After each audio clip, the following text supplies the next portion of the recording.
Haryana police ने हिसार की travel blogger ज्योति मल्होत्रा को जासूसी के आरोप में गिरफ्तार किया है। आरोप है कि वह पाकिस्तानी खुफिया एजेंसी को संवेदनशील जानकारी देती थी और सोशल मीडिया पर पाकिस्तान समर्थक सामग्री फैलाती थी। पुलिस के मुताबिक वह 4 बार पाकिस्तान और 1 बार चीन की यात्रा कर चुकी हैं और एक पाकिस्तानी एजेंट के साथ पाली भी गई थी। वहीं एसपी शशांक कुमार सावन ने प्रेस वार्ता के दौरान बताया कि वह पीआईओ के संपर्क में थी और उसकी आय के मुकाबले उसकी विदेश यात्राएं संदिग्ध हैं। कोर्ट ने उसे 5 दिन की पुलिस हिरासत पर भेज दिया है।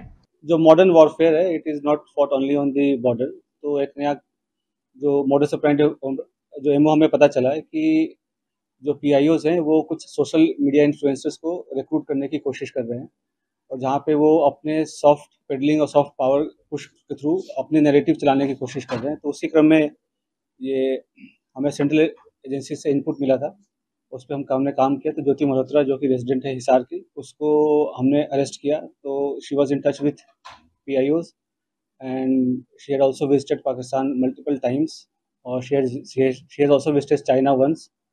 और उसे हमने परसों अरेस्ट किया है, और उसकी हमने अभी 5 दिन के पुलिस रिमांड के लिए। तो उसमें जैसे उसकी पूछताछ चल रही है, जो इन्वेस्टिगेशन है वो चल रहा है अभी, और जो उसके फाइनेंशियल ट्रांजैक्शंस है उसको हम एनालाइज कर रहे हैं। जो भी उनके ट्रैवल डिटेल्स हैं, कहाँ कहाँ गए हैं, किस किस से मिले हैं, वो सब एनालाइज कर रहे हैं।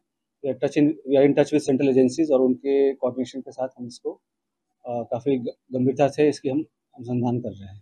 During the conflict she was in touch with the पीआईओज। ठीक है, तो जो जो पर्सनल नॉन ग्रेटा जिसको डिक्लेयर कर दिया गया, तो ड्यूरिंग द कॉन्फ्लिक्ट वो she was in touch, but she did not have any direct access as such with any very important direct access नहीं था उसके पास किसी मिलिट्री या डिफेंस के इन्फॉर्मेशन को लेके, जो हम इस स्टेज पे कहें कि उसने उसको दिया है।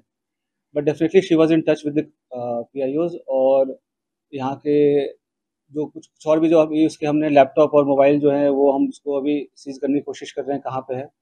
वंस वी सीज इट और उसको हम फोरेंसिक एनालिसिस करेंगे तो उससे भी काफ़ी सारी चीज़ें क्लियर होंगी कि क्या क्या इन्फॉर्मेशन उन्होंने एक्सचेंज की है।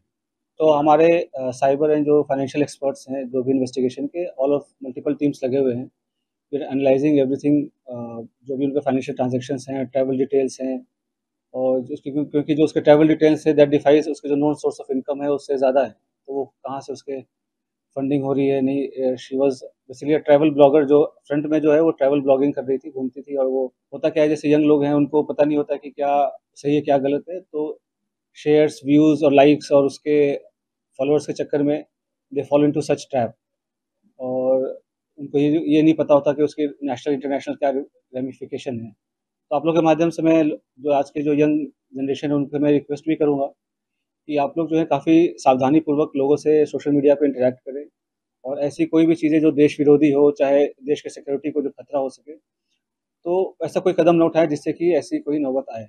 तो it is a very learning experience for all the younger generation. और जैसे she was in touch with other YouTube influencers जो है जिसको कहते हैं आज के डेट में, जो हमारे देश के और भी जो इन्फ्लुएंसर्स उसमें भी टच में थे, they were also in touch with the PIOs, और उनके सोशल गैदरिंग वगैरह में भी जाना होता था। तो जैसे मैंने बताया कि मॉडर्न वॉरफेयर में बस हम उस पे बॉर्डर पे नहीं लड़ते, ये भी एक वॉरफेयर है जहाँ पे वो रिक्रूट करके और इन्फ्लुएंसर से अपनी नैरेटिव पुश करने की कोशिश करना, और यहाँ के जो सॉफ्ट पावर को के थ्रू यहाँ पे अपने इमेज को सो कॉल्ड डिस्टॉर्ट करना, ये सब सारी चीज़ें कोशिश चल रही थी। अभी जैसे मैं अभी दबाव का तो ऐसा कोई, ये सब इन्वेस्टिगेशन का विषय है, अभी तक तो दबाव वाली ऐसी कोई बात नहीं आई। जैसे मैंने बोला कि ट्रैवल ब्लॉगर थी, और जो पूछताछ में जैसे कि चंद व्यूवर्स और लाइक्स और शेयर्स के चक्कर में ट्रैप में आ गए, उसके बाद उसे जैसे शी विजिटेड पाकिस्तान, तो वो भी काइंड ऑफ स्पॉन्सर्ड ट्रिप ही था।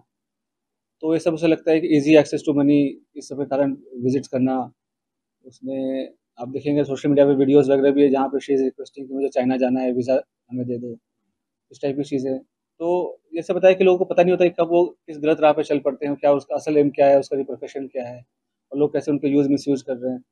और पढ़े लिखे होने के बावजूद भी अगर आप ऐसे, खास करके जब जो कंट्री है वो वॉर लाइक सिचुएशन में है, तो आप इन्फॉर्मेशन शेयर करेंगे तो कोई छोटी आपको इन्फॉर्मल लग रही हो या छोटी इन्फॉर्मेशन लग रही हो, बट सामने वाले के लिए बहुत मेजर इन्फॉर्मेशन होगी। तो इस हिसाब से उनको शेयर नहीं करना चाहिए, और किया है तो ये काफ़ी गलत है। अभी वो पूछताछ चल रहा है, पहलगाम हमले के पहले बिल्कुल गई थी, उसके पहले वो मतलब उसके आस-पास वो पाकिस्तान भी गई थी। तो इसमें आपस में क्या लिंकेजेस हैं वो हम स्टैब्लिश कर रहे हैं। इसके थ्रू और भी जो इंडियन कॉन्टैक्ट्स हैं तो हम उसको भी इन्वेस्टिगेट कर रहे हैं। तो हमें कुछ लीड्स मिली हैं कि कुछ और लोग भी इन्वॉल्व हैं, तो वी आर इन्वेस्टिगेटिंग दैट, और कौन उनके साथ इन्फॉर्मेशन कर रहा था शेयर। और तो 2-3 दिन में हमारे चीज़ें और क्लियर हो जाएंगी, हमारे फॉरेंसिक एनालिसिस भी हो जाएंगी जब तक उनके डिवाइसेस की, तो will be able to brief in a better. राष्ट्र सर्वप्रथम, राष्ट्र सर्वप्रथम, राष्ट्र सर्वप्रथम, राष्ट्र सर्वप्रथम।